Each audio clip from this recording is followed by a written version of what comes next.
Mēs esam atpakaļ mūsu konferencē, tad kā neapmaldīties nākotnē? Piederības un līdzdalības loma demokrātiskas sabiedrības stiprināšanā Latvijā. Iepriekšējās 2 stundās viss iespējas izpildīties, ja tā varētu teikt, bija zinātniekiem.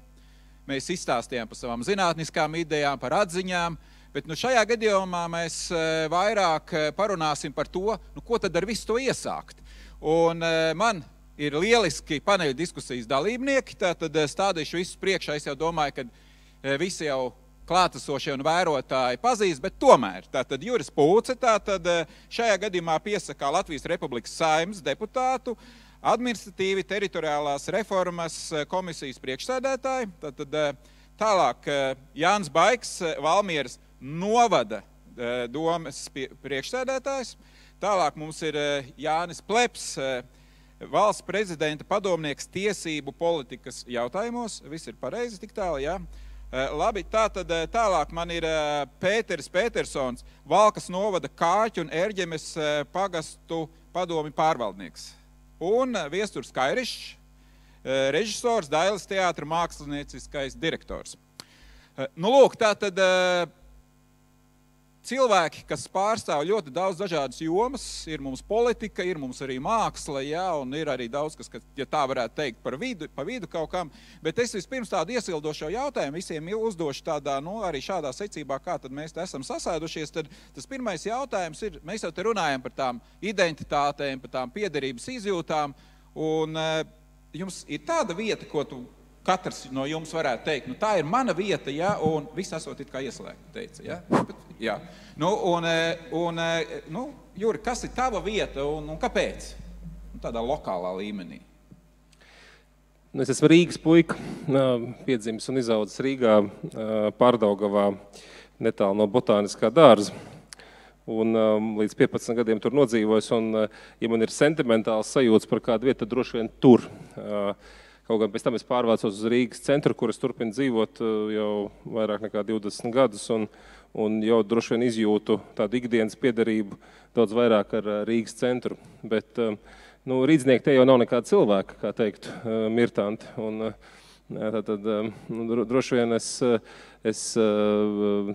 tāpēc jau droši vien tā pieķeršanās arī tam Pārdaugavas mazajām pleķītim ir, jo Pārdaugava jau tāda mazpilsēta lielpilsētā. Caur to, jā, tā droši vien ir mana vieta. Jā, paldies. Jāni? Man vieta viennozīmīgi ir Valmiera. Nē, es varbūt Valmierā dzimis, protams, jā, bet pēc augstskolas principā atnācu uz Valmieru, un jau kopš 97. gada Valmiera ir, es varu saukt par savu pilsētu, un Valmiera ir tas, kas man personīgi ir vajadzīgs, kad ir ar ļoti lielām daudzām iespējām un visu 5 minūšu attālumā. Tā kā, tāds ļoti, bet arī tā pilsēta pat pa sevi ir gan cilvēki, gan uzņēmēju darbības vidi, viss, tāda, ļoti laba atmosfēra un draudzīga un viesmīlīga, tā kā man viennozīmīgi, man sirds pieder Valmierai. Bet tev ir tāda identitātes maiņa notikusi tomēr, tā kā no Valkas puses, tā kā, bērnībā, tā kā, jā. Es vispār piedzīmu Igaunijas republikā, jo jau tad jau bija populāri dzemdēt blakus republikā, ne tikai šajos laikos. Un jā, bet tā sanāca, ka Valka manam lidojumam bija pa mazu, Rīga drusku pa lielu, Valmiera bija īstā izmērā. Jā, es pamanīju Valkas novada mājaslapā, ka arī Viesturs Kairišs savulaik ir parakstījies pret zemdību nodaļas slēgšanu Valgas pilsētā. Un, lai arī es nezinu, kādi tavu apsvērumi bija, bet un mēs pat esam to pamanījuši, un tur reportāža vesela un tā fotogrāfija, kas ir iekļaut mūsu grāmatā, kur tu pie sienas paraksties, es nezinu, vai tu to atceries pats, bet es uzreiz varbūt ķeršos pie tevis, varbūt tu vari izstāstīt to par savu vietu, Jā, es nezinu par to atbildību par saviem darbiem vārdiem. Es tiešām par to esmu parakstījies, jā. Iespējams, ka man dzima bērni, un man likās, dzemdība nav bija ļoti aktuāla. Es esmu, varētu teikt, līdzīgi Pūces kungam, es esmu negaidīti, bet 18 gadus, sākot no viena savu mēneša dzīvojis Botāniskā dārza rajonā Pārdaugavā līdz 18 gadiem, kad es pametu vecāku mājas. Un tad es esmu kūlies pa centru, un tagad es esmu atgriezies Āgenskalnā. Un te, protams, visiem tas jautājums par man to latgalisko identitāti tam līdzīgi, bet fakti ir tādi, ka es esmu rīdzenieks, un man ļoti bieži, kad es kaut kādos mēģinājumos sēžu, tad esmu ļoti bieži vienīgais rīdzenieks, un man liekas, ka tas Rīgā būt rīdzeniekam ar latgaliešu identitāti un rīdzenieku identitāti, es esmu, man liekas, tādā ziņā noteikti tipisks eiropietis, un arī latgaliešu identitāte man ir ļoti dažāda, jo es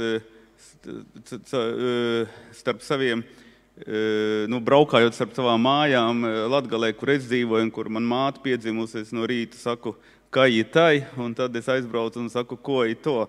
Un man tādā ziņā es esmu tieši tāds arī latgalietis kosmopolīts, jo skaidrs, ka mana māte ir dzimusi Latgalē, un man tēva uzvārds ir Kairišs, kas ir latgaliski nozīmē kreilis, kreisais, kāds es arī acīm redzot dziļi iekodēti esmu, un tas ir sens uzvārds, kur ir vēl Kairišu ciemas un Kairišu ezers, un ir pat Kairišu uzvārdu izplatības karte, tā ka tas ir diezgan nozīmīgs latgaliešu uzvārds, un ap Nirzas kapsētā ieejot vienkārši slikta dūša paliek.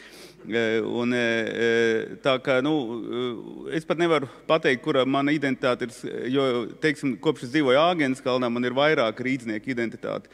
Es nekad neesmu uztvēris to 5-stāvu blokmāju identitāti, kas ir, man bija līdz 18 gadiem, es vienmēr tur biju tomēr tāds svešinieks, trimdinieks, es vienmēr Latgalu uztvēru daudz tuvāk, kvalitīvi nomācījos Zemes Ozoles Rīgas 5. vidusskolā 11 gadus, man liekas vienīgais cilvēks, kas neiemācījās vācu valodu, mācoties to no sagatavošanas kursiem, un ar to identitāti man tā ir, kā ir, jā, sarežģīta man ir identitāte. Es domāju, kā jebkuram. Jā, un tev tās iekšējais konflikts nav Rīga un Latgale, un tas tev nekādā...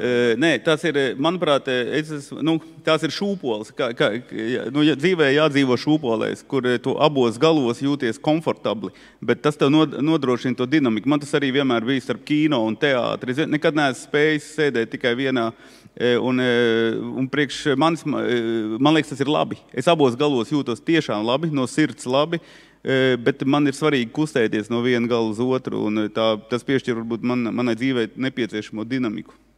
Tad tagad es lēnām virzīšos Vidzemes virzienā, bet arī, kā vēsturnieks, es varu teikt, ka mēs ik pa laikam interpretējam, pilnīgi maldīgi, jāsakam, Latgale tā kā austrumi un kas un tā, bet 18. gadsimtā ilgāks laiks, pa pusgadsimtu bija tā, ka Latgale bija Eiropā, kā daļa tā kā no Polijas, savukārt Vidzeme bija pievienota kā Rīga Krievijai, tad līdz ar to, kur tā bija tā Eiropa, bija vairāk tā kā Latgalē, un tā Aiviekas robeža jau gāja Eiropas tāda robeža, un faktiski, jā, bet vienīgi tā Eiropa bija tanī pusē vairāk uz austrumiem, jā. Bet, tā tas ir, jā, bet, virzamies nedaudz uz Vidzemi, jā, Pēteri, jā, izstāst par savu identitāti, par savu piederības izjūtu.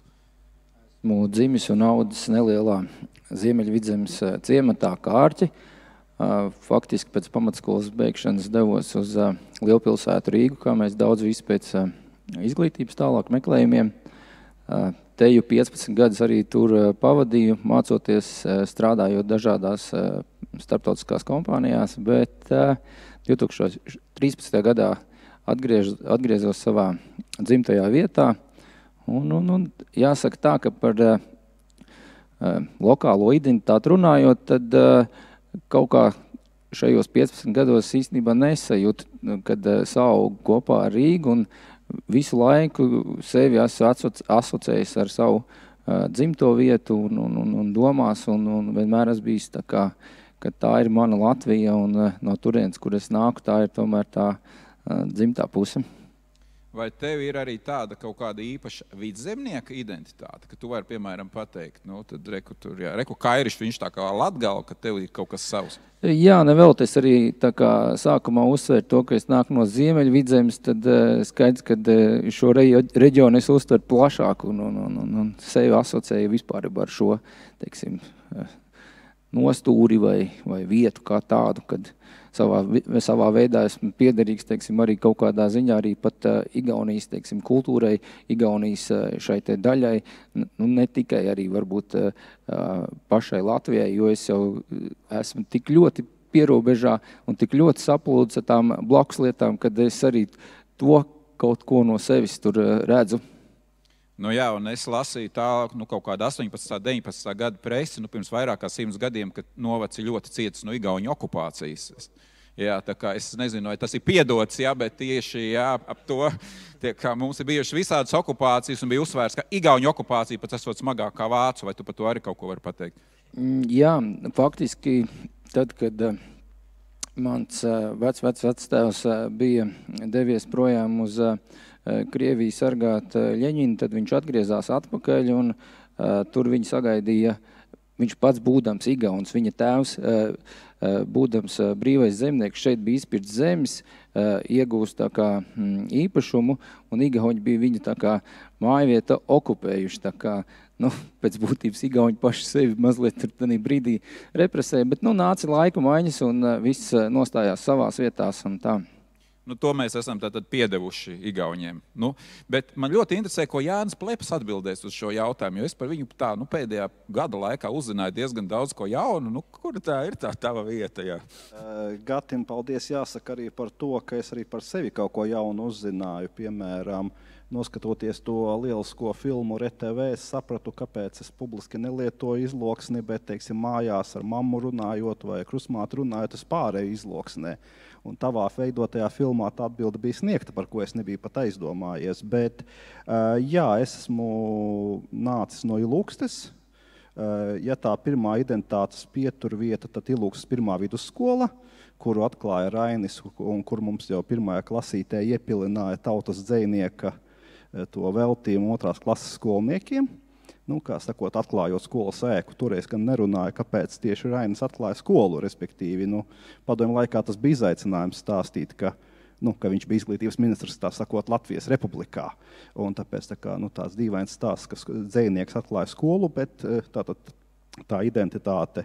Un otra lieta, ka šeit bija atkal atsaucoties uz Vidzemes augstskolas pētnieku grupu, mani pārsteidza šobrīd jaunieši, kas ļoti izjūt šo lokālo vai reģionālo piederību, tie cipari, kas parādās aptaujās, jo par sevi runājot, es to sāku izjust vairāk dzīvojot Rīgā, to piederību bērnības pusē, un te gan vai jāsaka, ka jo vecāks paliek, jo sentimentālāks kļūst, bet tā kā tas veidojas laika gaitā. Bet ikdienā, protams, šobrīd ir tā, ka esmu tāds augstskolas migrants, iekāpu autobusā, lai atbraukt studēt juridiskajā fakultātē, un šobrīd tā ir Rīga, un tādā ziņā tas, kas man Rīgā patīk, tas, ko Juris minēja, un Viesturs, ka tie mazās vēsturiskās apbūves, vai Āgenskalns, vai Pārdaugavā, teiksim, šī Torņa kalns, arī Vecrīga, ka tādi faktiski mazi ciemati, kuriem tu vari justies piederīgs, kur tu pazīsti cilvēkus uz ielām, un tad tu vienā brīdī konstatē, ka tu arī šeit jūties nebūtu ne tik daudz, kā sakot, kā tādā lielā anonīmā Rīgā, bet tajā mazajā konkrētajā apdzīvotajā, tādā. Jā, tad faktiski es sapratu, kāpēc tas stāsts jums faktiski tie, kas ar Rīgu saistās, ir savādāks kā mani, jo es varu atklāt, ka es esmu dzimis audzis Rīgā, bet tas bija proletāriešu rajons, briesmīgi 5-stāvēna 84. skola, ja, kur, kad es atceros kā tāds bērns, kas nāca apakaļ, tu biji priecīgs, ka tu pa galvu nebija dabūjis. Apmēram tā, ja, un tā. Bet, jā, līdz ar to es tagad esmu Lēdurdzietis vidzemnieks, ja, un Vidzeme, Valmiera, Lēdurga, ja, un es arī neaizmirstu, ka Rīga tomēr ir Vidzemes galvaspilsēta, ja, tā kā Rīga kādreiz atšķiļās, bet, vēsturiski jau tā Rīga pieder vidzemniekiem. Bet, labi, mēs ieskrējamies ar tādu it kā pietiekoši arī visaptverošu jautājumu, bet, ja mēs paskatāmies tagad, mēs runājam arī šajā mūsu pētījumā par tām trim tādām piederības izjūtas, vispār par to identitāti, un tad ir tie 3 līmeņi. Tad ir tas viens, tas lokālais, ja, kuram mēs izgājam cauri, ko mēs arī kā pētnieki vērtējam redz dažādi, ja citi saka, ka daudz lokālais varbūt kaut kādā veidā nozīmē, ka mums ir pārlieku maz nacionālais, ja, un vēl tā eiropeiskā identitāte, kuras arī nav īpaši varbūt daudz salīdzinoši, bet kas ar visu šo domājat, kas ir kaut kāda viena lieta, kas jūs satrauc? Jānodefinē, teiksim, par šo visu. Vai ir kaut kāds jautājums, kas varbūt tā problēma, vai kas ar visām šīm piederības izjūtām, konflikts vai kas, es nezinu. Es nezinu, kādā kārtībā. Redz, izskatās, ka tev piedāvā mikrofonu. Šis $1 miljonu jautājums ir, Gati. Es domāju, ka par to vien mēs varētu tikai runāt šodien, un droši vien katrs pietiekami daudz, tad neviens tāds klusētājs nav sasēdies. Man personiski šķiet, ka es personiski nedomāju, ka ir jāmeklē obligāti konflikts starp identitātēm.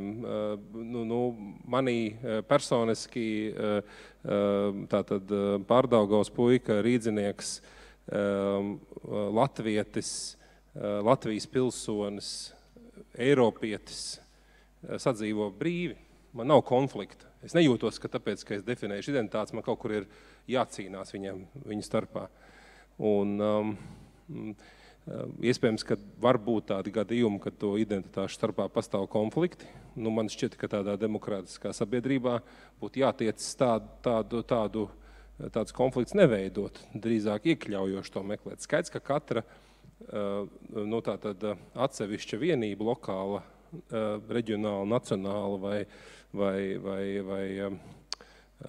plašā globāla, tā definējas, lai nošķiroties, pasakot, ar ko mēs atšķiramies.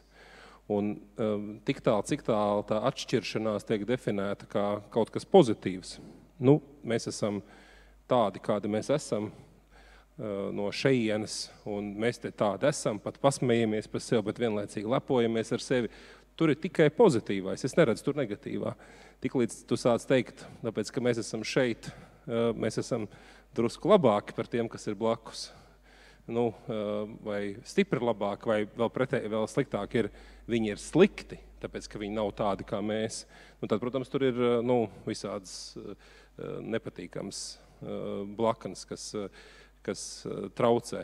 Es neredzu to konfliktu starp lokālo un nacionālo. Iespējams, ka viņš var pastāvēt pie kādiem baigiem aspektiem, pie drausmīgiem satricinājumiem, bet es neticu, ka tā var būt, ja vien mūsu sabiedrība kopumā, valsts sabiedrība, Latvijas sabiedrība kopumā nepieļauj arī ar savu kaut kādu dumju rīcību atstumšanu.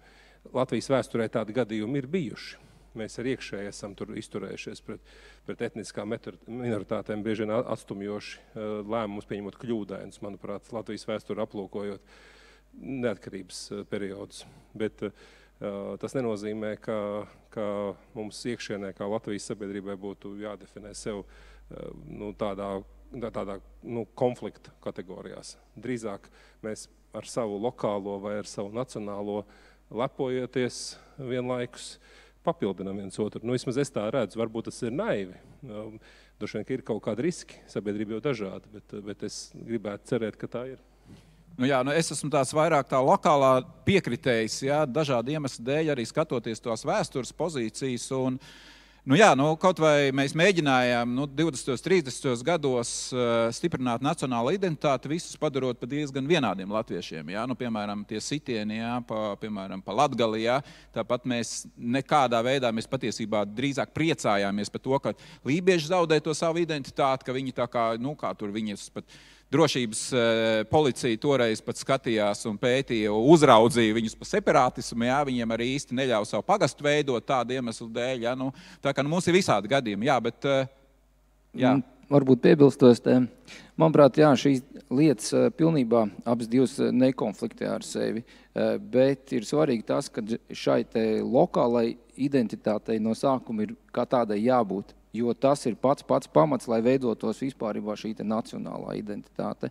Un tā lokālā identitāte, es diemžēl nepiekrītu iepriekš runātājiem, kā Bērziņas kundze minēja, ka viņi rodās pati no sevis. Es domāju, viņi pati no sevis nerodas.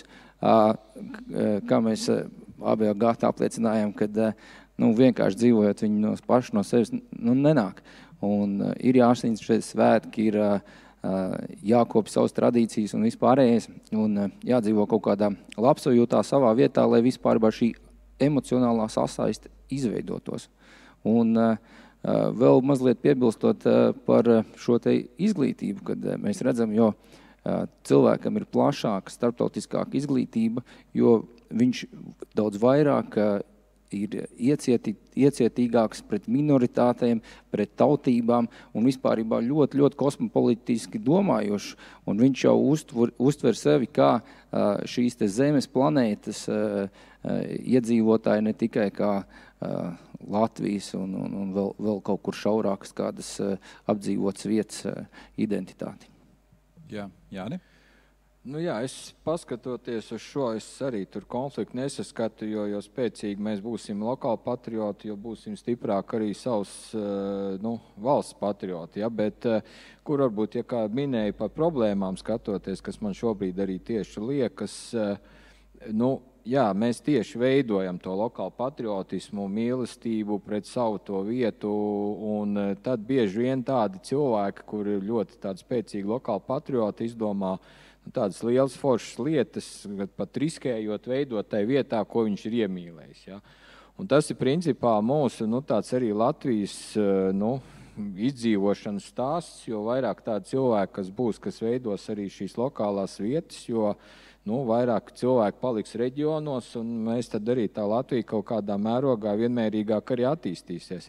Jo tieši pēc iekļūšanas Eirozonā, kad mēs jau tagad tā skatāmies jau pāri robežām, ja, un protams, ka nevienam nevar par to pārmest, ka daudziem arī jauniem cilvēkiem liekas, ka viņiem ir iespējas sevi pilnveidot un karjeras veidot jau ārpus sava mazā ciema, jau ārpus pēc tam arī valsts un kaut kur citur, ja.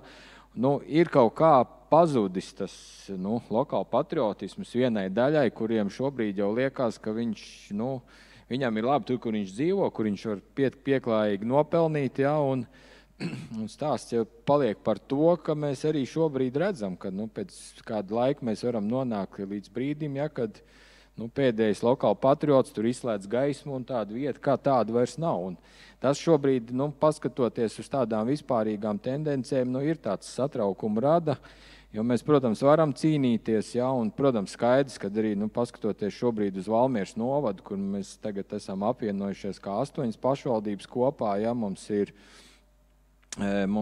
salīdzinoši, mums ir 26 pagasti, ja, mums ir 5 pilsētas, un tas jau ir skaidrs, ka arī globāli nav iespējams noturēt katru šo vietu vienādā līmenī, ja, bet mums ir jācīnās vispār par kādiem 8-9 centriem, kur cilvēki, kur ir pienācīgs pakalpojumu klāsts, ja, jo ja cilvēku skaits samazinās, tad loģiski arī pakalpojumi pazūd, jo katram ir kaut kāda veida arī pašizmaksas, pie kur šis pakalpojums var atmaksāties. Ja, un tāpēc vajadzētu vairāk tādus tiešām lokāli patriotus, kuri mīl savas vietas, ja, jo tad es saku, viņi izvēlās riskēt savā šajā vietā, ja, un izveidot atkal jaunas lietas, jaunas iniciatīvas, kas pievelk atkal jaunas cilvēks. Bet ja mēs tikai meklēsim, kur sevi īstenot kaut kur ārpusē, kaut kur citur, ja, tad te mēs pamazām iztukšosimies, ko jau šobrīd jau tas arī notiek.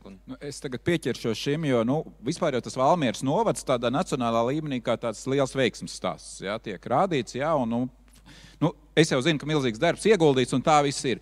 Bet tā vēl viena lieta, ko pētījumā mēs skatījāmies, un Kārķi lielisks piemērs arī tām bija, ko es nodefinēju tā pietiekoši sarežģīti, kā mazo vietu funkcionāla transformācija. Tas nozīmē, ka tajā mazajā vietā pazūd pasts, tad tur nav vairs skola, tad vēl kaut kas. Un tad ir tas jautājums, kā šī lokālā kopiena, kas tur ir, kā viņa jūtās. Vai tu esi padomājis tagad, tajā Valmieras novada kontekstā, par tām mazajām kopienām kaut kādā veidā? Es saprotu, tas sarežģīts jautājums, ja? Tu tagad esi tas lielais, ja? Kādā veidā, vai tev tur nenāk kāds virsū un nesaka, tur, teiksim, ka tā Valmiera tagad apēdīs to novadu, savilks visu ap sevi? Nē, tas jau bija jau kādu gadu pirms viss šī tika runāts, ja, par to, bet fakts ir viens, es arī tiem runātājiem es saku, kas novads, ja, bija novadi 12 gadus startējuši bija, ja, un ja novads pastāvēšanas laikā, 12 gadu laikā ir pazaudējis 4. daļu iedzīvotāju, es to uzskatu par neapmierinošu darbu, ja.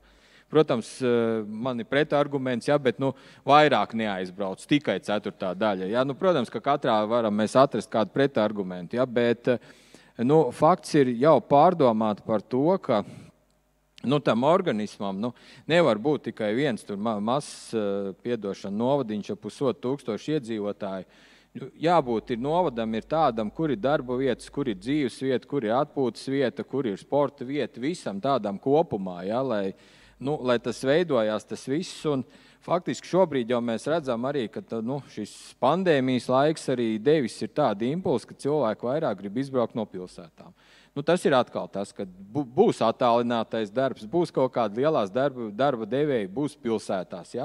Bet faktiski šeit jau ir būtiskais, ja, ka tā dzīvošana no Valmieras 10, 20, 30 km, tas jau mūsdienās praktiski vairs nekas nav. Ja? Un ja tu vēl ir tā, ka daudz darba tiek, kad ir 2 dienas attālināt, 3 dienas kaut kā, tā kā tas veidojās tāds, ka faktiski cilvēks, mēs arī gribam izveidot to, ka tas cilvēks dzīvo novadā, kur viņam labāk patīk, ja? Un tad darba vieta jau vienalga, mēs neskatāmies vai Valmierā, vai Rujienā, vai kaut kur citur. Ja? Un tādā veidā, ja mēs spēsim saglabāt, ka viņam tur uz vietas, ja, ir jābūt pienācīgam šim pakalpojumu klāstam, ja, tā skaitu sākot no bankomāta, beidzot ar bērndārzu, ja, un vismaz pamatskolu, ja, lai arī tur, un plus vēl kultūra, kas tur kādos pasākumos, tad ir arī tā iespēja viņam arī tur palikt dzīvot, ja, neskatoties to, vai viņš tur strādās kaut kur varbūt ne tajā vietā, kur dzīvo. Ja, bet tas arī savu veidu tādu nedaudz arī to lokālu patriotismu paskatīties jau bišķi tālāk būs jau mazais, Rujienas un Valmieras novada kopējais. Ja, jo mums jau saist kopumā daudz šīs lietas kopā. Jā, man ir 49 kilometri. Un pilnīgi normāli. Jā, tāds 40 minūtes, jā. Kādreiz vakaros ir grūti, ka miegs sāk bišķi nāk, bet principā var izvilkt. Jā. No Juglas līdz centram ir ilgāk. Tieši tā, tāpēc, ka es kā purvciem kādreiz iedzimtais, un ja vēl tev mašīna, tev negribās, lai tev apskrāpē vēl stāvvietā stāv, tad pat ilgāk iznāc braukt uz centru, uz mācībām. Bet jā, Viestur, kas ir tā lieta, kas tev varbūt satrauc, ja mēs skatāmies par šiem? Man, protams, satrauc pilnīgi visi, bet, ja runājam par, es domāju, par tām identitātēm, es īstenībā esmu aizdomājies, un tā paradoxālā man atziņa ir, kā rīdzinieks, kurš es esmu ļoti daudz pavadījis laiku citās Eiropas pilsētās dzīvojot un strādājot un vienkārši mācoties. Es esmu ļoti daudz vairāk bieži juties provinciāls, bet es nekad neesmu bijis provinciāls kā latgalietis.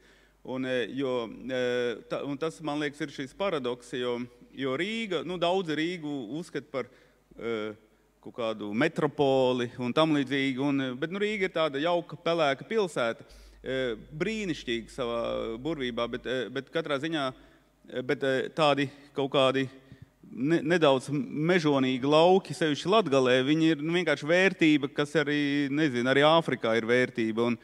Un tādā ziņā es esmu kā latgalietis pilnīgi neprovinciāls. Es redzu savu vietu kartēm kā Rīga. Tur ir tādi, kā rīdzinieks, tas ir tāds diskutabls jautājums. Un sevišķi man kā cilvēkam, kuram Rīga ir tā kā dotums. Es tur esmu piedzimis, tas man nav par jācīnās. Un tas varbūt ir tiem cilvēkiem, kuri ir dzimuši ārpus Rīgas un ienāk Rīgā, tiem tas varbūt ir savādāk perspektīva.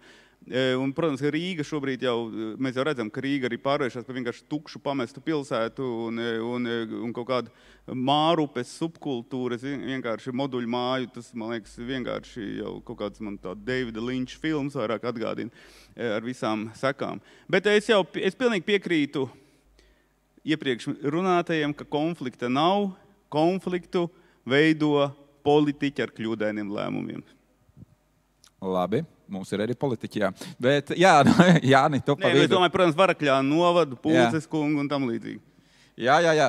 Varakļānu pilnīgi skaidrs. Mums piekdien bija diskusija, kur mēs bijām klāt, un varbūt, tad es te arī ielekšu pa vidu, jo es to esmu nodefinējis tomēr kā identitāšu sadursmi, jo mēs redzējām, cik ļoti daudzveidīgi bija tie viedokļi, ka bija, protams, ir šis viedoklis, kad tās administratīvās robežas nekonfliktē, tanī pašā laikā bija valmierietis, kurš tā kā no Varakļāniem, un viņš teica, ka viņš ir vidzemnieks un Varakļāni ir vidzem. Varbūt es tagad nedaudz vienkāršoju to, bet Jānis palabos, bet principā tā viņš pateica, ka būtībā tā ir vidzeme.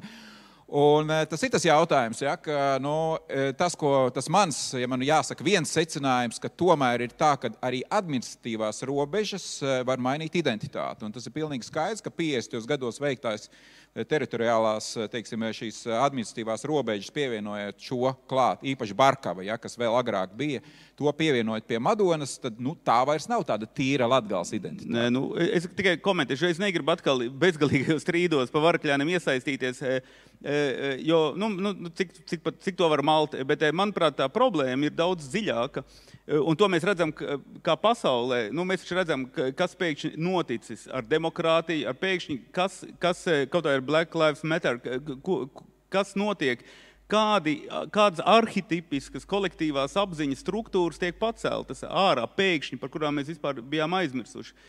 Un tas tikai attīstās un attīstās. Mēs jau nevaram to vairs savaldīt.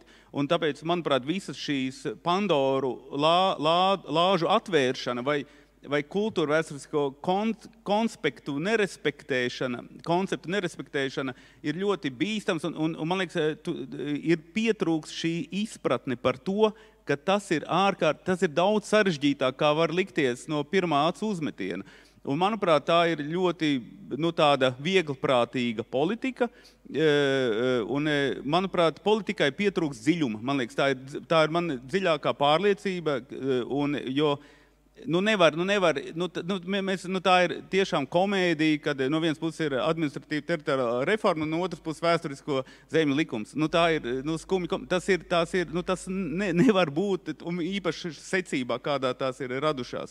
Vienkārši tas ir tā kā pilnīgi nevalstiska domāšana, un priekš kam vajadzīgi šie konflikti. Tiešām, tagad ir tur vispār, tur nevar nekam pieskarties Varakļānu jautājumu.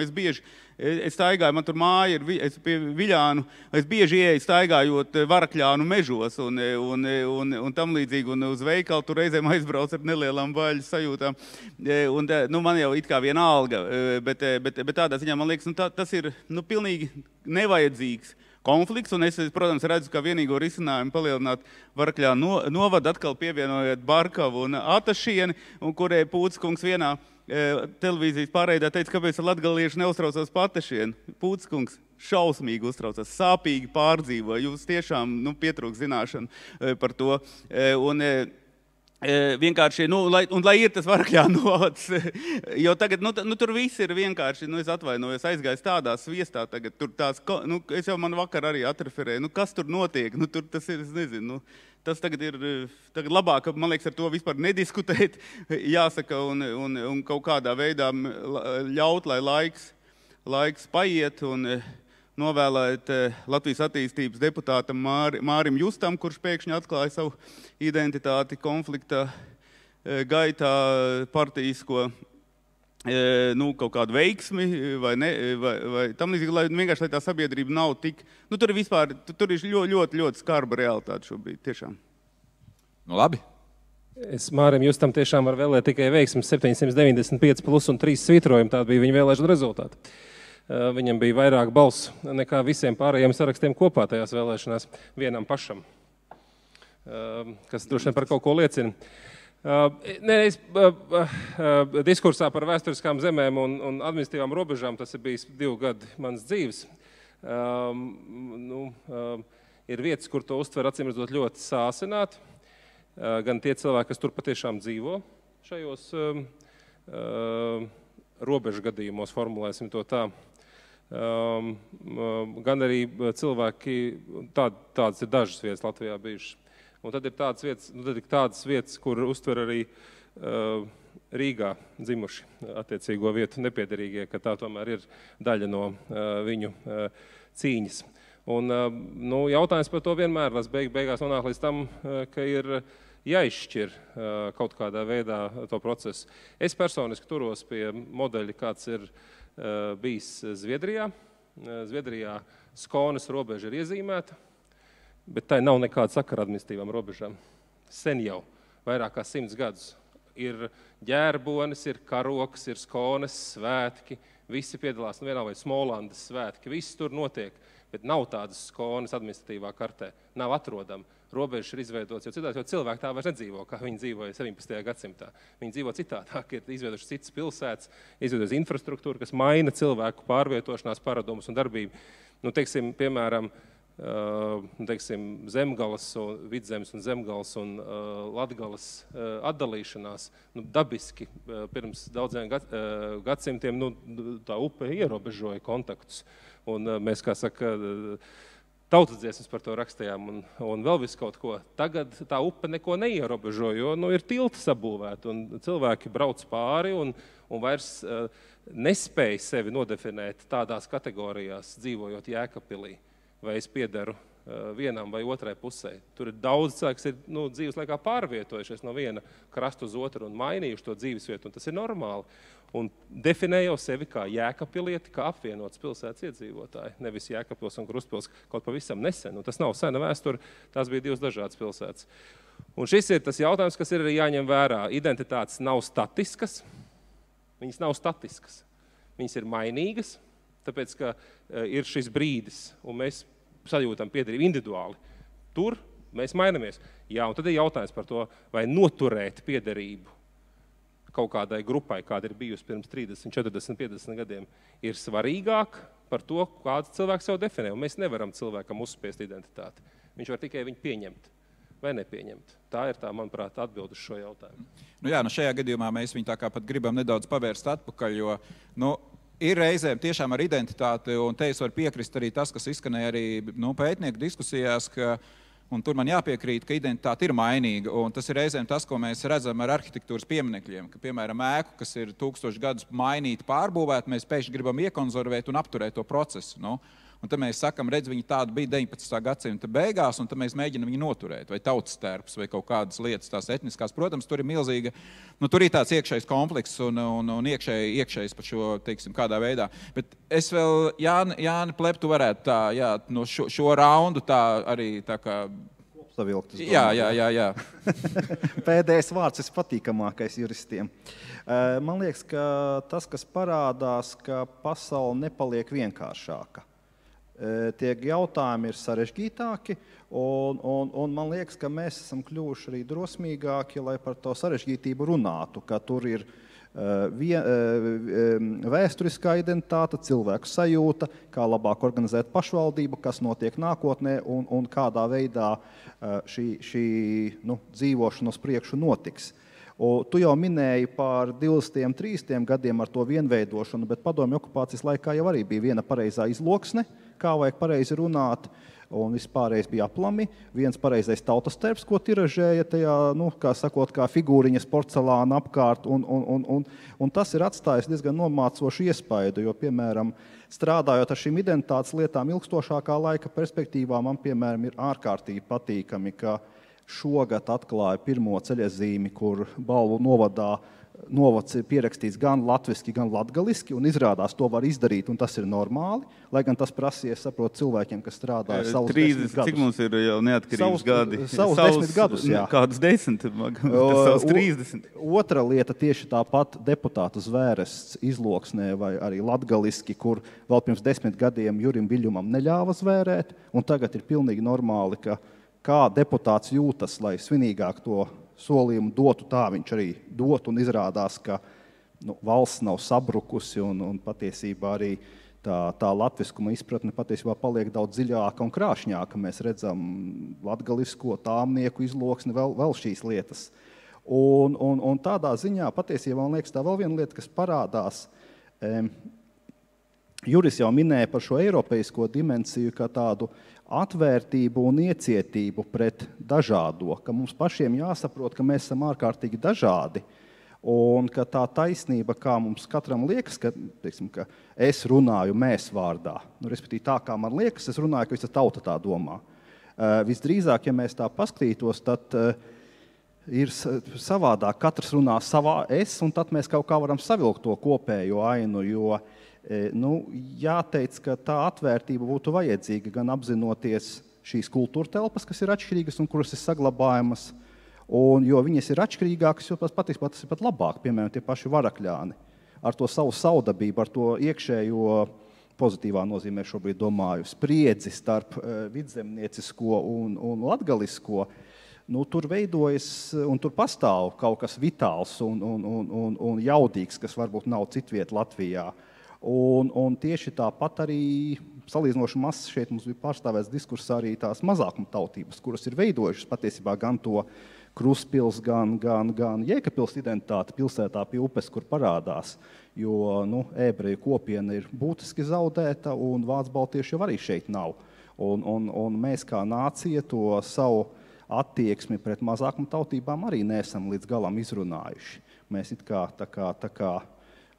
no vienas puses esam atvērti, no otras puses, piemēram, arī jāteic, ka to pašu latgalisko, to pašu sēlisko kaut kur izjūt kā tādu zinām apdraudējumu. Nevēlt eksistē šis tāds, tāds maigais pēdiņās uzsvars uz separātismu.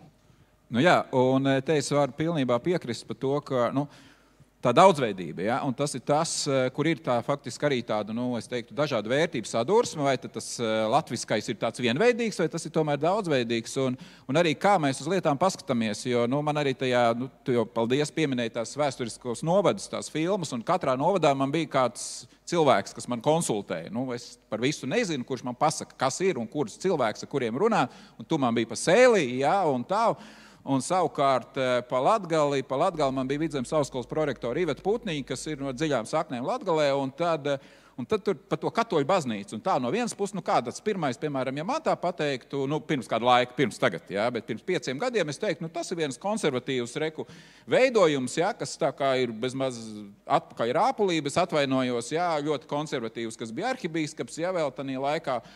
Un tagad tajā Latgales kontekstā mēs tur runājam, viņi saka, bet kā, tas taču gadu simtiem bija lielākais starptautiskais tīkls. Tas jau ir tas, caur ko mēs to Eiropu dabojām, ja, un caur ko to visu noturēja, to identitāti, līdz ar to, kā mēs tās lietas interpretējam. Ja. Un kas, godīgi sakot, ir tas pārsteidzošais, ka visa veida šajos pētījumos ir tas, ka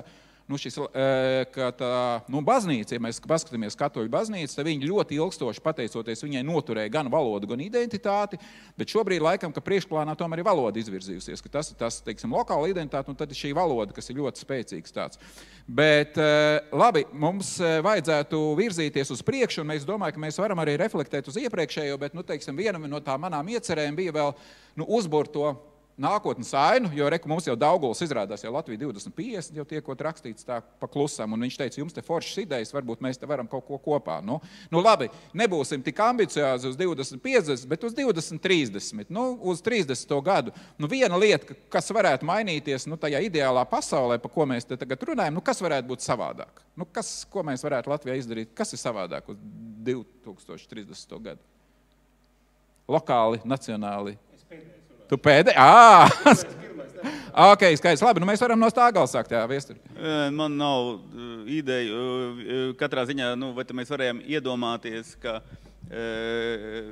vakcinācijas kontekstā, ka cilvēki, kuriem pavēlti piedāvā zinātniski apstiprināts vakcīnas, labprātīgi, ka mēs slīkstam un mēs atsakāmies no pasniegtās rokas, kas mūs izglāb. Vai mēs varējām, ka tas ir tik masveidīgs, tāds suicidāls moments, un kā mēs varējām iztēloties, ka kaut kāda tāda realitāte var vispār pastāvēt.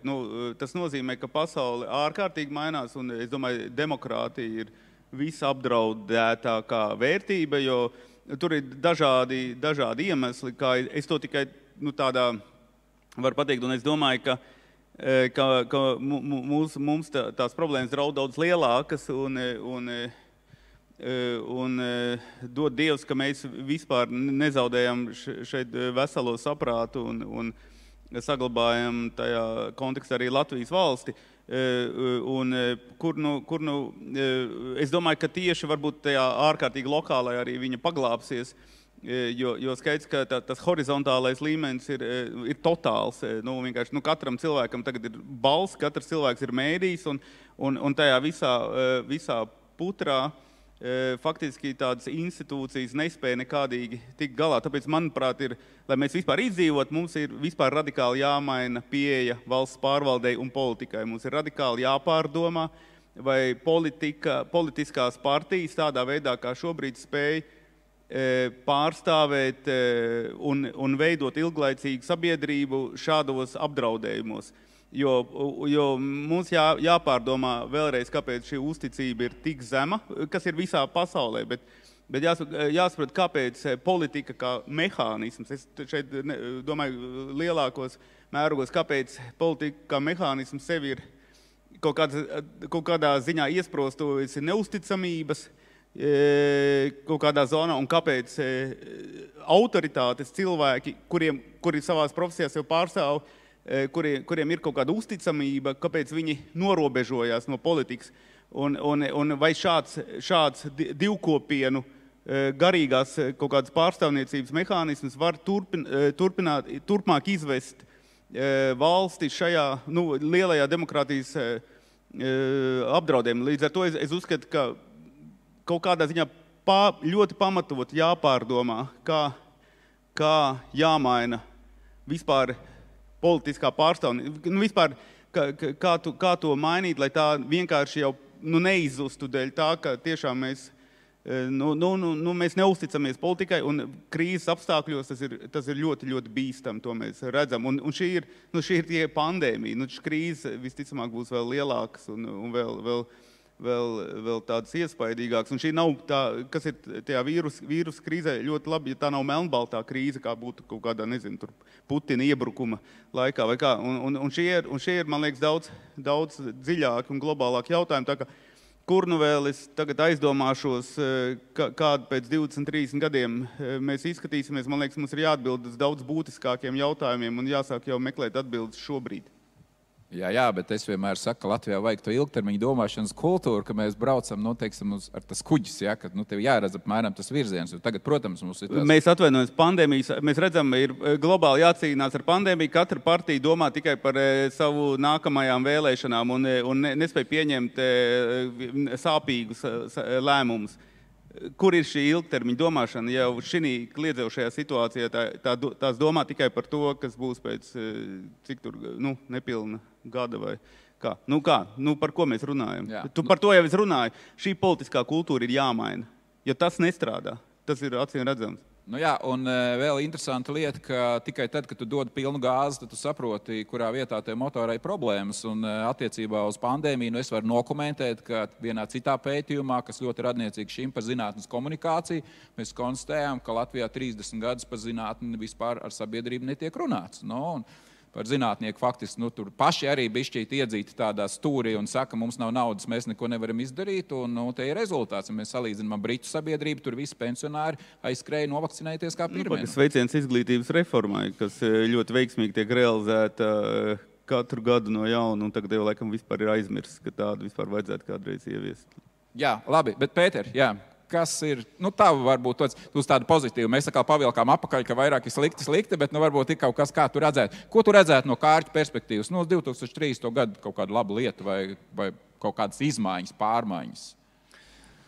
Manuprāt, ļoti svarīgi ir šī atgriezeniskā saite. Protams, lokāla līmenī to ļoti viegli un vienkārši ir nodrošināt.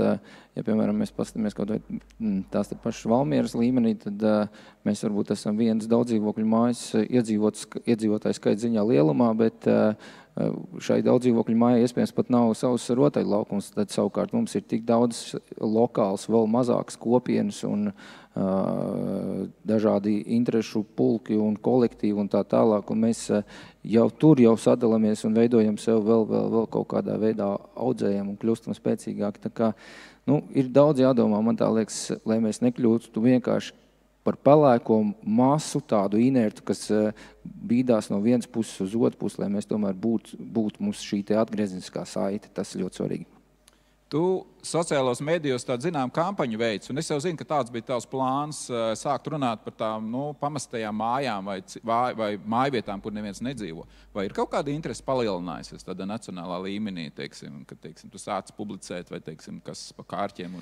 Jā, faktiski mēs esam paspējuši publicēt tikai 2 īpašumus un ir pārdot jau vairāk kā 2 īpašumi, kad cilvēki paši jau interesējās, meklē šīs vietas un par šādām mājām ir ļoti liela interese. Jāsaka, ka viņas īstenībā nav jau nemaz tik daudz, un viņu tas stāvoklis ir gaužam bēdīgs, jo tās mājas, kas ir apdzīvojamas un kur neprasa ieguldījumu, tas jau ir pēc būtības jau iepriekš jau ir pārdots un tā. Un šeit ir kādas problēmas, ir bijušas vēsturiski, kāpēc viņas vispār tirgus apritē nav. Bet tātad atbildot uz to jautājumu, pēc būtības ļoti liela interese. Un es aicinu ne tikai pastīties arī pārējiem, varbūt, kad kaut ko līdzīgu veikt, jo šobrīd tā stīga ir, un viņu vajag tā kā izmantot to brīdi, kad cilvēkiem ļoti liela interese ir.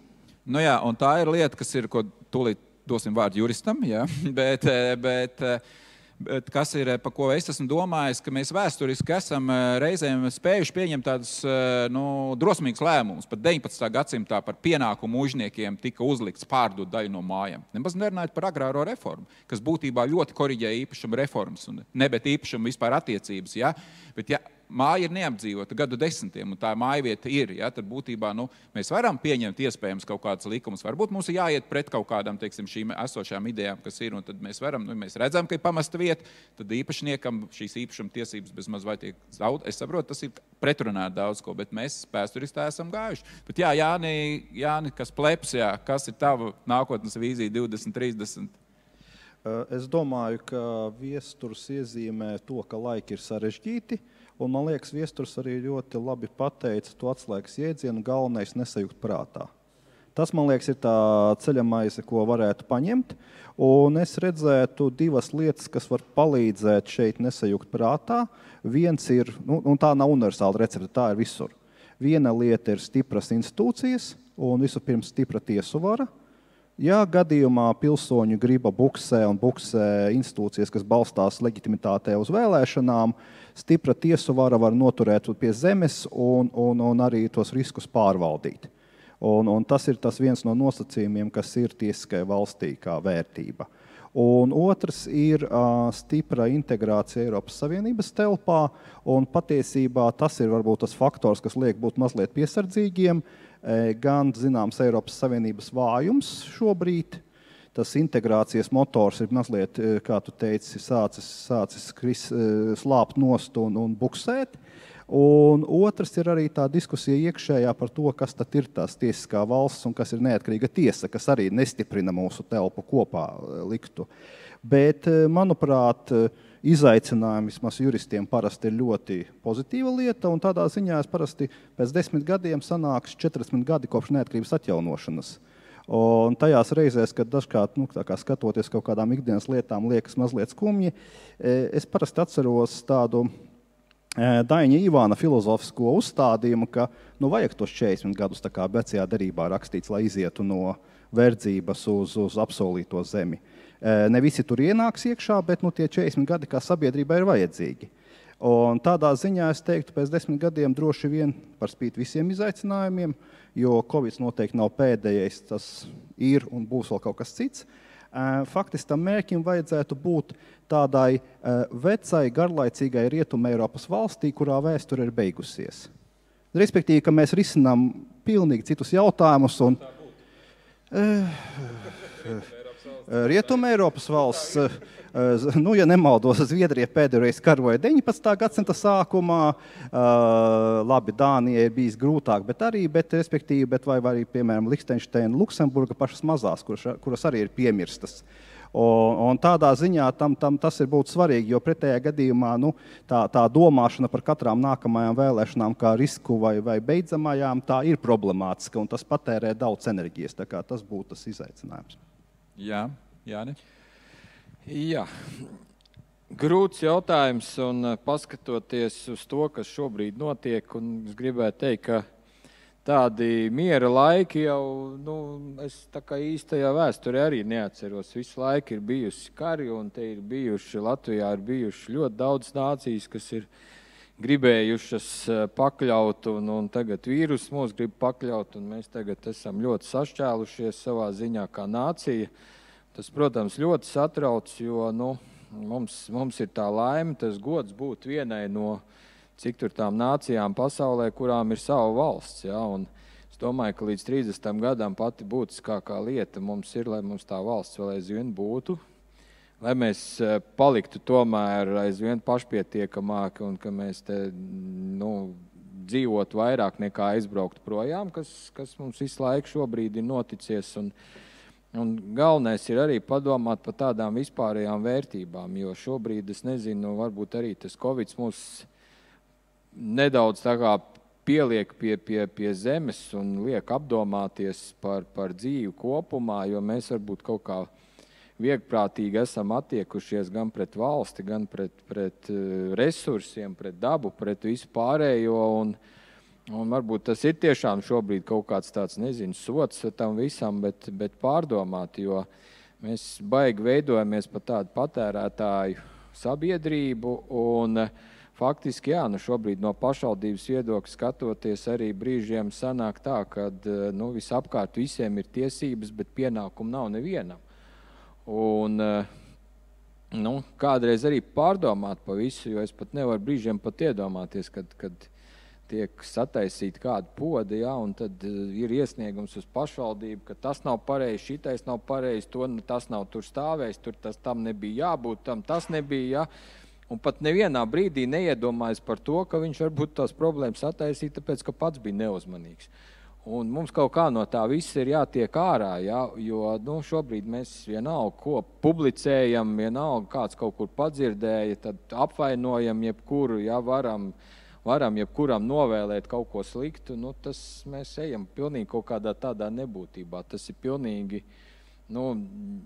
nevar tā būt, un es gribētu tomēr, ka mēs tajā 30. gadā esam vēl aizvien stipra valsts un sākam tā kā dzīvot labāk, un pats būtiskākais, ka mēs neprotam palepoties ar to, kas mums ir, jo patiesībā mēs esam ļoti daudz labas lietas sasnieguši, esam ļoti daudz labas lietas izdarījuši, bet mums kaut kā ir tas, ka mēs parasti redzam to 1% melno neizdarīto, un to mēs pasniedzam kā, bet par tiem atlikušiem pārējām lietām mēs vispār tā kā piemirstam, un to labo mēs neprotam izcelt, jo, kaut kas tas nav pareizi, jo patiesībā, es saku, Latvijā mums ir ļoti daudz veiksmes stāsti, kas ir bijuši, un kādreiz pat aiz attieksmes vai aiz kā, kad pārējie neizprot, tie veiksmes stāsti ir aizcēlušies kaut kur pavisam tālu.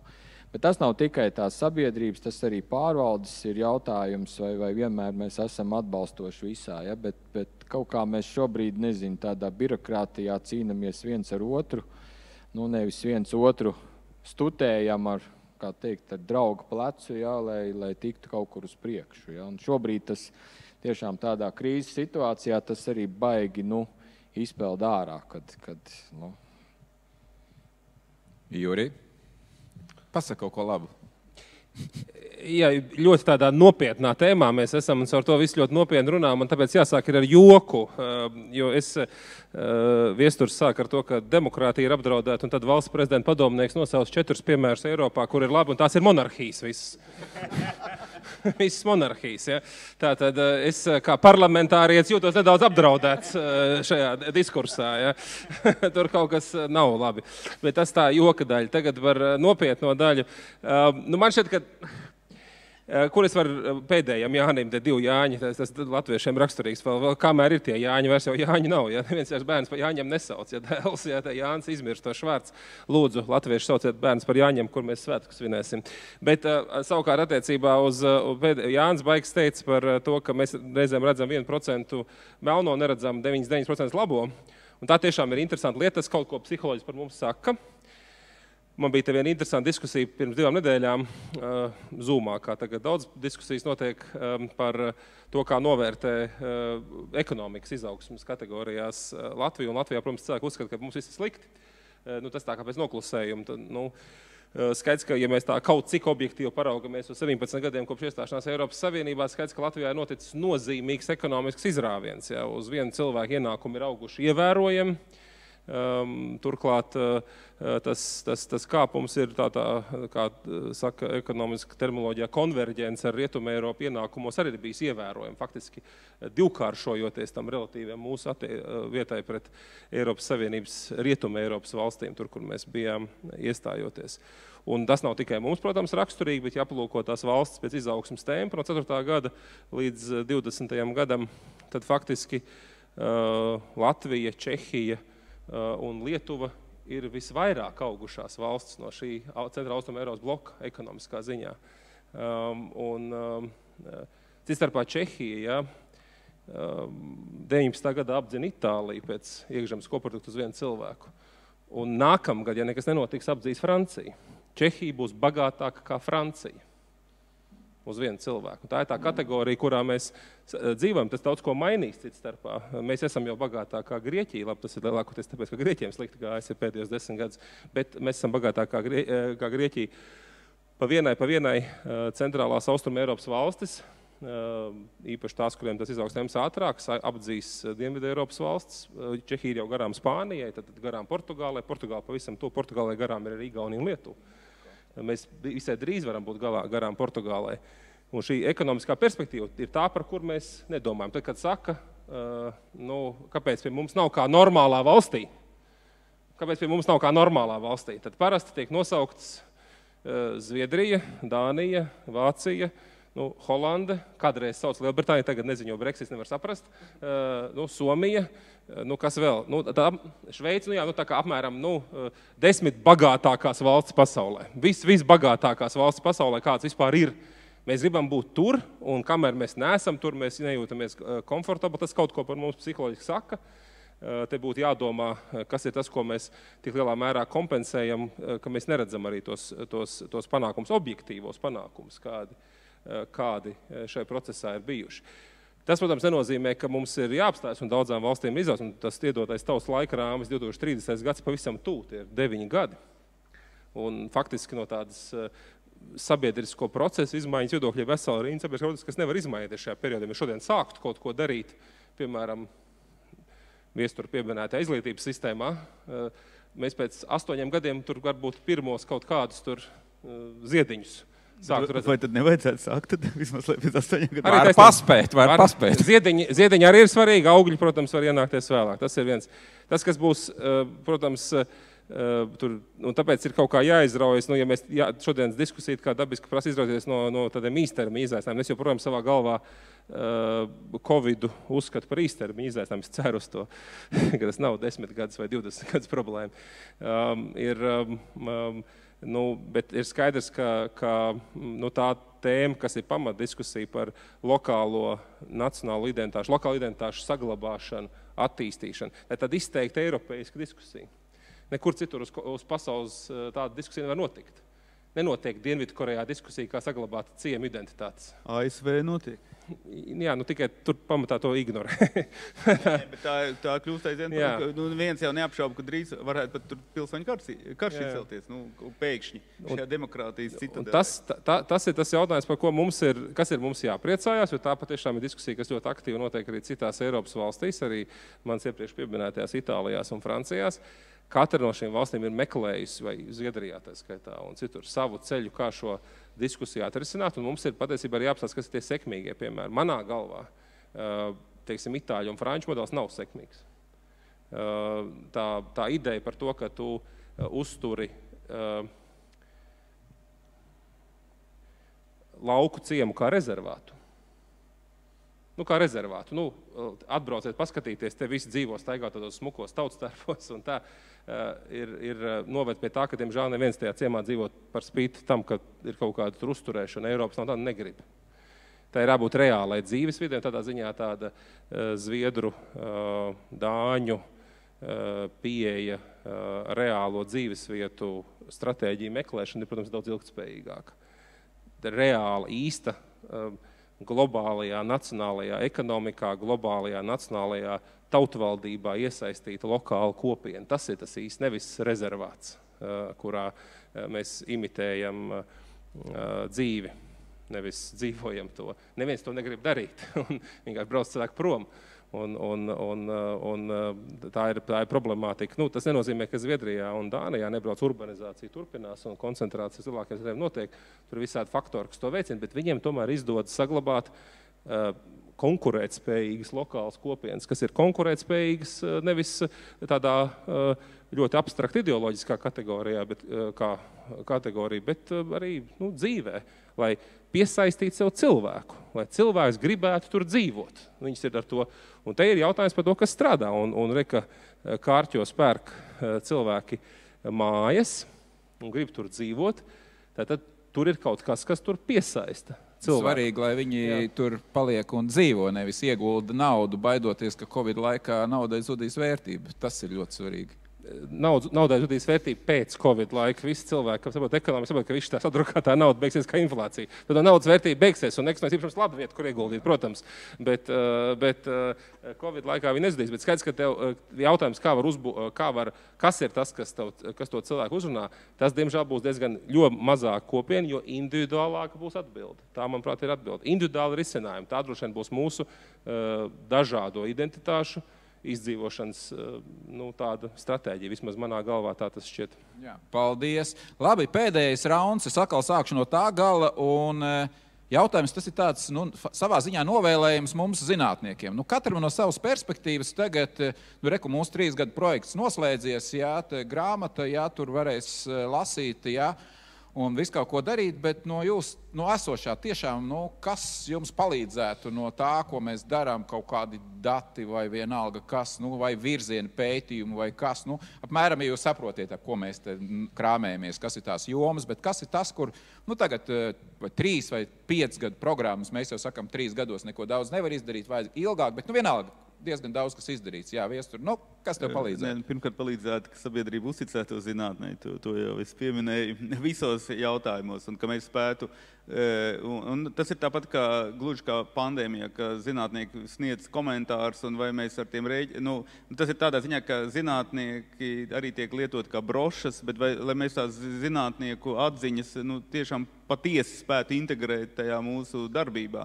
Tas būtu svarīgi, un svarīgi būtu, lai kad tu lieto metaforu kultūru identitātei un salīdzinot to ar arhitektūru, un kad vajag veco māju atjaunot, tad, manuprāt, skaidrs, ja tu veco māju atjaunosi kā muzeju, viņa izmirs, viņa paliks tukša, bet mēs taču zinām, ka vecās mājas var atjaunot ar modernās arhitektūras palīdzību, piešķirot tām neatkārtojumu vērtību, bet saglabājot esošo. Un manuprāt, tā ir jāskatās uz to kultūru identitāti, un tur, man liekas, tā problēma, kaut kāda ziņa interpretācija par to rezervātu, es tiešām piekrītu, tas ir absurds, tas nekur nevedīs, un tāda, bet tiešām panākt, ka, es jau atkal varbūt aizspēldu, bet kas ir mūsu tautsaimniecības attīstība un lauksaimniecība, piemēram. Vai mums Latvijā ir izdevīga šī milzīgās tās lauksaimniecības, kur neviens nevar pat bites audzēt un tam līdzīgi, kur mums nav teritorija tam piemērota, bet tā vietā bet mēs attīstam kaut kādu lobētu lauksaimniecības veidu, kurš mūsu tautsaimniecībai nemaz nav tik izdevīgs. Izdevīgāk būtu, lai spētu tie mazie un vidējie, tiešām kaut kādā tur bites audzēt kaut kādu zaļo Latviju un tam līdzīgi, un tad visi gribētu tur braukāt. Es domāju, vai nav zinātniski, strateģiski kaut kāda tomēr kopīga pieeja nepieciešama, vispār vēlreiz atkal domāt, kas ir tā Latvijas valsts unikalitāte, un es jau nedomāju tikai tādā kaut kādā etnogrāfiskā vai tādā nozīmē, bet tiešām padomāt, kas tas ir, ar ko mēs nākotnē varētu tiešām tos cilvēkus piesaistīt un kaut kā ļaut viņiem šeit arī attīstīties un kaut kādu piepildījumu rast. Piemēram, ja šeit es atbraucu šejienu un es ievadu koncertzāle Valmiera, man izlec koncertzāle Cēsis, un es domāju, mēs jau zinām Cēsis, un es šeit sēžu pirmo reizi, domāju, ak, Dievs, viņi uztaisījuši te vēl vienu koncertzāli, kur vienkārši, man liekas, tas, man liekas, ir pierādījums, ka cilvēki cīnās par kaut kādām iespējām, piedāvā, es vienkārši esmu kaut kādā veidā sajūsmā. Man liekas, tiešām te es labprāt kaut kādu koncertu nāktu skatīties. Man liekas, tā jau ir šī lieta, kā tās veicināt. Bet es laikam pilnīgi novirzījos no tēmas, es ļoti atvainojos, es vienkārši par zinātnisko pieeju maz ko zinu vispār. Nē, ļoti labi bija. Man piedāvāju pēc manām režijas bakalaura beigām iet uz maģistratūru, es apsolīju un pazudu. Es domāju, augstskolā es vairs nerādīšos, tā kā man zinātniskā pieeja laikam klibo. Nē, tev vajag draugu zinātnieku, saprot, tā jau ir pieeja, tā kā... Jā. Man ir ļoti labi. Nu, lūk, bet jā, par šo skaisto ēku, jā, nu, Jānis jau vairāk kā saimnieks izstāstīs bez maz, bet, nu jā, tā ir pat privāti, jā, tā ir privāti atjaunot un būvēt, bet es nezinu, kā ir tagad, bet ja tev viņi baigi patīk, es saprotu, ka var nopirkt. Ja tev ir interesi. Es domāju, bet man kā, piemēram, iedzīvotājiem ir vienalga, tā ir privāta vai valsts. Man svarīgi, lai tā funkcionē, lai atbilst. Un līdz ar to es uzskatu, tieši tas ir forši. Nu jā, bet tas ir lielisks piemērs, ka parasti domā, ka privāti būvē rūpnīcu vai veikalu, jā, bet šī ir koncertzāle. Jā, tas pavisam cits koncepts, kas parāda, ka var arī kaut ko tādu. Pasaulē diezgan daudz privāti dzīvo. Nu jā, pasaulē jā, bet Latvijā netik daudz, jā. Pēter. Nu jā, droši vien, kad, ja mēs domājam par to 2030. gadu vai vēl tālāk nākotni, tad sākumā jau jāsaprot, uz kurien tad mēs ejam, ko tad mēs gribam redzēt, kā tad mēs izskatīsimies, un vēl konkrētāk runājot par mūsu pieminēto tēmu jau izglītību, tad, ja mēs skatāmies kaut vai tādā pašā pamatskolas līmenī, tad pateicoties šai moduļu sistēmai, kad klases vairāk nevarēja apvienot, Kārķos pamatskolu likvidēja, nu šie bērni tagad brauc uz blakus pagastu uz Ērģemes skolu, kur pateicoties tam tas bija tāds glābšanas riņķis, bērnu skaits pieaug un ļoti veiksmīgi attīstās, bet tas, ko es šobrīd redzu, šī hibrīda mācīšanas sistēma, kad liek dažādas priekšmetus un mēģina no tā kā iegūt labāku rezultātu, kaut vai tas pats, kas laukos ir ļoti svarīgi, manuprāt, vēl joprojām arī nākotnē būs šīs praktiskās iemaņas, tad viņas tieši otrādi šī kvalitāte zūd. Visas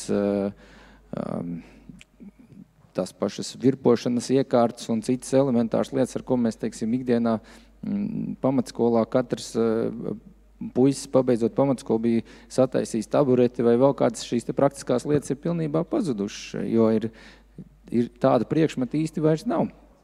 Un tad mēs, ko mēs redzam, kad kur tad šis bērns, kāda tad viņam ir nākotne, kur tad viņš īsti būs. Mēs viņu mēģināsim tā kā izmocīt caur vispārējo izglītību, pēc tam tālāk uz augstskolu. Iespējams, ka viņš pirmajā vai trešajā kursā sapratīs, ka tas nav viņa ceļš, un kas tad ir viņa tā profesija, iespējams, ka viņš jau būtu jau sākotnēji lielisks metinātājs vai galdnieks vai kāda arodu speciālists, un līdzīgi ir ar to pašu fizisko sagatavotību. Mēs nevaram rekrutēt veiksmīgi šos jauniešus, jo pašā sākuma stadijā jau viņiem nav šī fiziskā izturība un pamata īpašības tā kā ielikts caur šo apmācību, un tad, kad jaunietis ir izdomājis, kad viņš varētu kļūt par lielisku ugunsdzēsēju vēl kaut ko, viņš vienkārši tam nav gatavs. Tur kaut kur tenīs pamatos, manuprāt, tomēr mēs esam pazuduši un tomēr jāpārdomā tā sistēma, lai būtu nākotnē veiksmīga.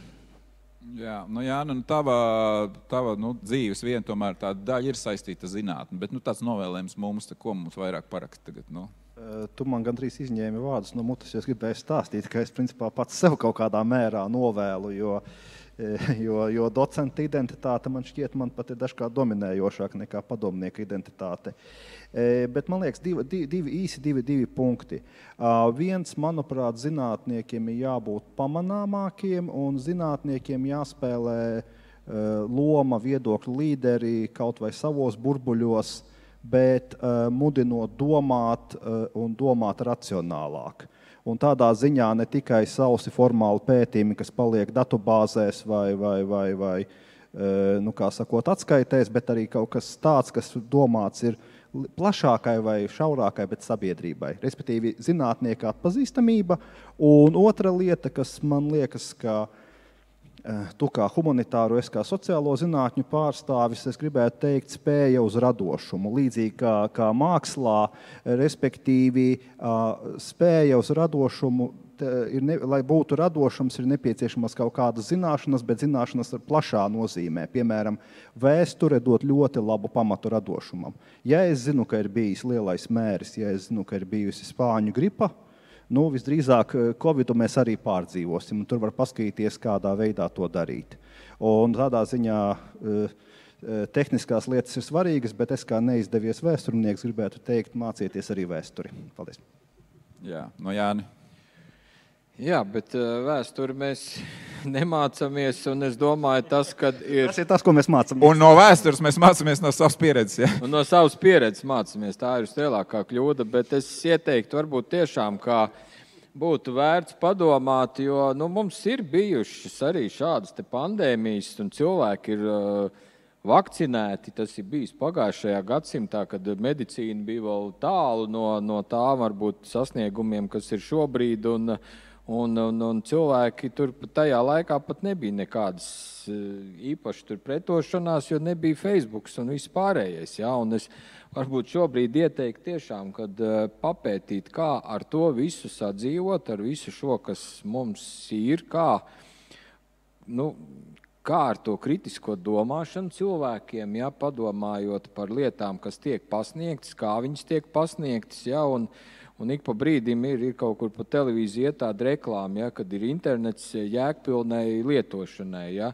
Un tad sāc domāt, kas ir šī interneta jēgpilnā lietošana, ja. Un te varbūt ir tas ko pateikt priekšā, kā mums ar visu to sadzīvot. Jo, jā, tā kā teica, par ugunsdzēsējiem negrib iet, bet visi grib pa influenceriem tagad būt. Jā, un tas jau,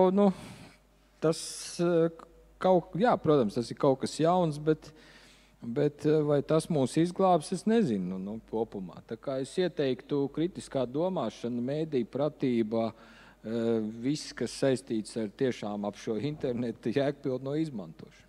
Nu jā, un ir jau dažas lietas, ko mēs tiešām no vēstures mazliet aizmirstam, jo kaut vai 5. gada revolūcija, Krimuldas novads, atbrauc zemnieks, atsperās un Inciemā rada paniku, jo viņš saka, Turaida skolā atnākusi melnā soķņa un visiem bērniem izdūrusi acis. Un milzīga panika, un cilvēki aizskrien prom, pamūk. Protams, nekāda soķņa nav, nekam nekas nav durts, ja? Bet katrā ziņā, cilvēku daba ir tāda kāda, bet, protams, šobrīd viņš var ierakstīt to Facebookā, kaut kur palaist, un tas aiziet tā, bet, toreiz arī viņš atbrauc un to var radīt, jā, bet, jā, Juri, tavs vēlējums mums kā zinātniekiem. Pirmkārt, es gribēju arī maz repliku par to mācīšos no savām vai svešām kļūdām. Tur patiešām psiholoģijā ir arī pētījumi par šo jautājumu, tad tā ir pilnīgi naivas priekšstats, un visi zinātniskā domas to ir uzbūvēt, ka mēs mākam mācīties no svešām kļūdām. Reāli tikai no savām, un ar nevienmēr. Caur to jātiec vismaz no savām mācīties visām kļūdām, ja, un tad iegūt kaut kādas secinājumus un darīt. Tas tā kā tāds apbēdinošai perspektīvai par to, ko var izdarīt. Man šķiet, ka jautājumā par... pirmkārt, arī otra daļa par vakcinēšanos mums acīmredzot, ja mums vēsturiskā pieredze saka, tad mums vajag tos vācu baltu mācīties atpakaļ, jo tie 18. gadsimta beigās, 19. gadsimta sākumās apbrīnojam darbu Latvijā izdarīja. Mēs bijām vieni no pirmajiem pasaulē, kas tika galā ar bakām, ja? Un situācijā, ka tas bija vispār lielā daļā, tur Vācijā tas vēl nebija izdarīts, Latvijā jau bakas bija piebeigts, ja? Un tas lielākoties bija mācītāju tīklu, un kur tu iepriekš pareizi atzīmēji izglītotu cilvēku tīkls, kas savstarpēji sazinājās, komunicēja ar tā brīža komunikācijas līdzekļiem un caur to uzturēja domu, zinātnisko pieeju un mēģinājumu atrisināt kaut kādu problēmu. Man šķiet, ka tas ir viens no tādiem lielākiem izaicinājumiem arī šī identitāšu attīstības kontekstā un viņu pētīšanas un ieteikumu daļā, kas ir tas cilvēku loks, kas pietiekami izglītotu, kā Dauguls teica pirms tam, gudru cilvēku kopa, kas uztur kaut kādu zināšanu tālāku pārnes un reālu pielietošanu. Un te man šķiet, ka nevar paļauties vienkārši uz negadījumu, ka tas tā notiks, atnāks pēkšņi cilvēks un viņš to darīs. Viņi tomēr aktīvi ir jāiesaista, jāmeklē, un tas tāds kopīgs darbs. Un arī jāpalīdz. Viena daļa skries un mācīties, kā citiem ir sanācis, citos gadījumos ir jābūt vietai, kur viņš iegūst šīs zināšanas. Kā viņš var uzzināt par to, ko citi ir darījuši. Tepat Latvijā mēģinot vienu vai otru lietu attīstīt. Nav tādas skolas, kur māca, kā attīstīt kā saglabāt un attīstīt lokālo identitāti. Tas, acīmredzot, ir vieta, kur ir jākoncentrē zināšanas, un tās zināšanas pēc tam atkal jāizplata. un kā to vislabāk izdarīt. Un tas jau tāds, lūk, izaicinājums Paldies. Vidzemes augstskolas Stradiņu universitātes tālākiem darbam. Paldies. Nu jā, tad apkopojot šo diskusiju un pie viena arī, es teiktu arī visu to, ko mēs 3 stundas esam runājuši, vienkārši dažas lietas. Es turpināšu ar to, ka nevajag baidīties no vārda gudrs. Es pieliktu droši vien klāt arī domājošs cilvēks, ja, un tas man ļoti patika. Ja. Tās arī ir konceptuāli, tas, ja mēs skatāmies, mēs arī tā esam nodefinējuši, kas ir zināšana sabiedrība. Nu, tur ir 2 bloki, tā ir gudra un uzņēmīga. Un tas nāca kopā ar to ideju, ka tev ir nepietiek ar to, ka tu esi gudrs un tā, bet tev ir jābūt dažādiem iemesliem, ka tu piecelies un kusties un arī dari, un citus motivē darīt. Tad ir 2 bloki, tev jāsaprot, ko tu darīsi, bet arī tev ir pašam jākustās, tad gudra un uzņēmīga, tātad domājuša sabiedrība.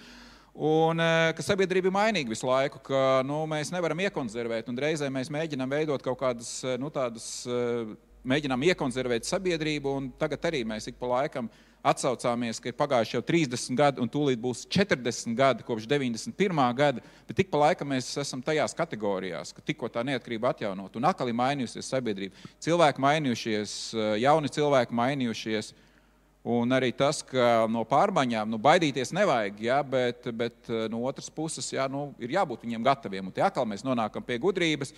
Un tā kā tas mūsu vadmotīvs bija par tām dažādām nākotnēm, kā neapmaldīties nākotnē, tad es arī, tās manas pārdomas arī klausoties šo diskusiju ir, ka mēs īsti nezinām, vai mēs esam krustceļos kaut kādu šobrīd Covid situāciju, vai tās ir beigas, vai tās ir jaunas ēras sākums, vai tas tā kā krīze 20. 30. gados pirms 100 gadiem, kas ievadīja pavisam citu posmu sabiedrības attiecībās, ja? Kā tas mainīsies, bet lielā mērā es domāju, ka mums ir gana daudz plašas iespējas arī pašiem būt gan gudriem. Ja, un ja mēs esam gudri, tad tas scenārijs, ka mēs izbraucam puslīdz tādu normālu savu ādu, tomēr ir labāks, ja, ir lielāks iespējamības, ka mēs kaut ko izdarām, ja mēs esam gudri. Paldies maniem lieliskajiem šīs paneļa diskusijas dalībniekiem. Paldies visiem, kas piedalījās, visiem, kas klausās, visiem, kas skatās. Un vēršos pie tiem, kas 2050. gadā skatās šo diskusiju. Mēs gribējām kā labāk. Sanāca, kā sanāca, bet ko darījām, to darījām. Paldies visiem!